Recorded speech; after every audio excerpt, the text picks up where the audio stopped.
Hey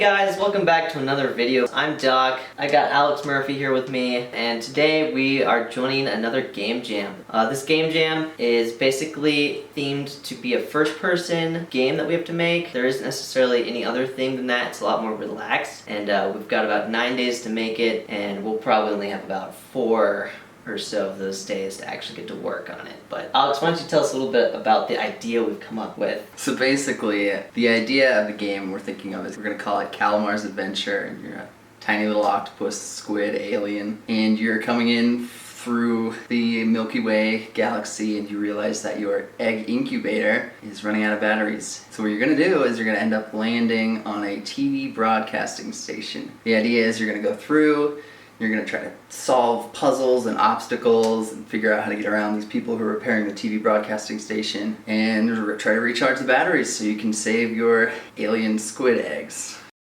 So after Alex and I got the idea for the game done and a good amount of concept art, he then went back home to his place. We started working the rest of the week separately on our own computers. And basically, the first thing Alex started working on was getting a ton of 3D model assets done and made in Blender. And basically, he just kept sending me those whenever he could so that I could implement them. But while he was making all of those assets, I started working on getting the basic character controller done for Calamar. It was actually my first time making a first-person controller, so I had to tweak around a pretty good amount the camera positioning and also getting controls done. And the way you control the camera was different for me because I mainly just have experience doing third-person camera controls, so that was definitely actually a little challenging. Anyway, after I did that, I started working on getting some of Calamar's abilities done. Part of our idea for the game was that he would have a few different abilities that you would be able to use as a player to basically overcome and navigate through a lot of the puzzles and obstacles. The first one I started implementing was basically a grapple gun, which was also my first time doing anything like that. But I actually just followed along with Danny's tutorial on how to make a grapple gun, which was basically replicating the grapple gun he made in Carlson.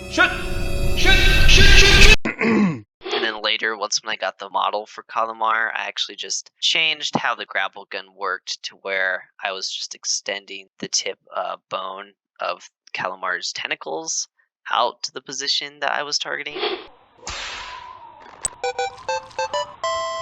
Then the other two abilities we had in mind was one of them, since he's kind of like a squid, basically the ability to squeeze through small areas. So we wanted to do that so that players could kind of like mess around with, oh, maybe I can squeeze through this and whatnot, and actually find like secret ways to get around things and whatnot. And then the third idea was, and this was kind of like our main first one that we actually came up with, and it was the last one that I implemented, but it was mind controlling. So we wanted to make it so you could mind control the engineers and the different characters that were going to be in the game, be able to use them to like open doors or maybe pick up certain items, do different things that maybe Calamar couldn't do because of like his tentacles or his size. Doing that was actually a little bit harder to figure out. Then after I did that was also about the time that Alex started to get closer to getting the characters modeled. We wanted to have like a few different characters.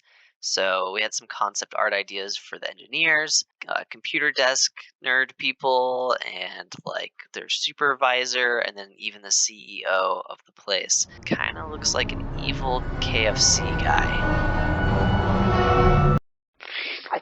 Anyway, so once when he got those characters modeled, I started working towards basically building the structure of everything. So the terrain, we wanted the TV broadcasting to basically be like on top of a mountain. So I had to build the terrain and build kind of mountainous areas around, and then also building basically the framework, all the walls, ceiling, and floors for the the building itself. Looking back, I think spent too much time on building the level. In the end, I wasn't able to get all the sound effects, well, really any of the sound effects into the game, which was a pretty big loss. And then, as well as just like some of the bugs we ran into, I ended up not having time to fix those. So that was kind of the first spot that I feel like I hit an error in. Once when that was done and Alex got me the models, I then started rigging and animating them, which also took a pretty good amount of time. But one of the great things I learned was to basically be able to create a rig on a character, and everything is named and like exactly the same with like the bone roll rotations and stuff for different characters. Then you can actually reuse animations. And I wasn't even sure if I would be able to do this. It really saved me a lot of time. That was really helpful.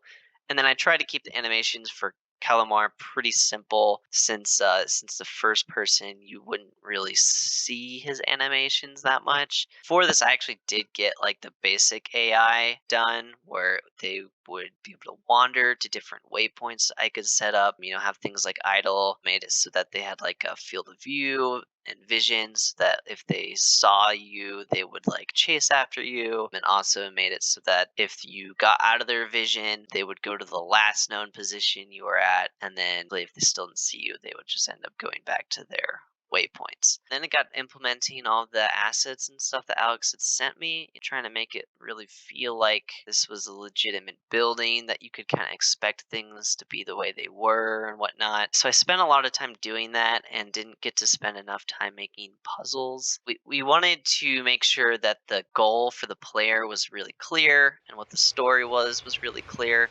So we really had this vision of like kind of this little comic slideshow thing to introduce the player to like Calamar is, that he's an alien, that he needs to recharge the batteries and stuff. And so basically Alex put together all that art, and then I had to edit all that together, and I got a little carried away with it, adding like a lot of sound effects and stuff into that, and just I was really proud of the finished product of that. That was probably like my favorite part of the whole thing. But so yeah, that's basically everything we ended up having to do. It was a really great experience, and it was really nice to be able to work with Alex on this one. I feel like both of us got to learn a lot of new things. Game jams are always great just to be able to learn and really test kind of your skills. So I really loved it. If you haven't done a game jam before and you like to develop games, you're getting into it, I highly suggest trying one. As for playing Calamar, I'll throw in the link in the description. So check that out and give it a play. And thanks for watching, guys.